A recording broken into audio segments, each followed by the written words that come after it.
Biglang pinagbabaril ang tatlong magkakaibigan sa Cebu City. Patay ang isang binatilyong tinamaan sa ulo habang sugatan ng isa pa. Nasa frontline ng balitang yan, si John Aroa.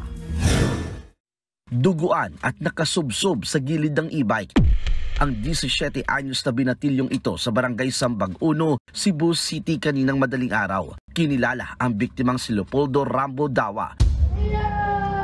Sa gilid ng kalsada, napahiga ang nagluluksang pamilya. Ayon sa mga otoridad, tinambangan ng tatlong lalaking nakamotorsiklo si Dawa.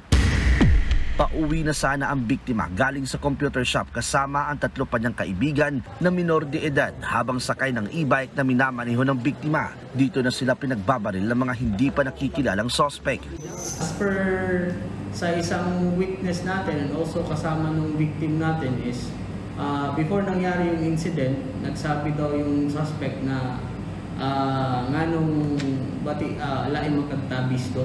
So in our language is bakit masama yung tingin mo? And after that, doon na nangyari yung pamamaril.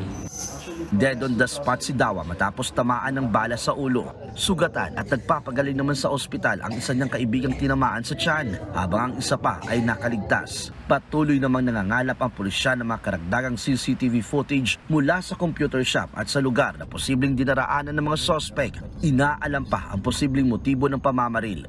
As of now, sir, ang tinitingnan nating motives is either baka po dahil ito sa drugs or baka dahil ito sa gang war kasi mga bata, or possible din po na may mga prior na hindi pagkakaintindihan itong grupo na mga binaril din tsaka din po yung namaril.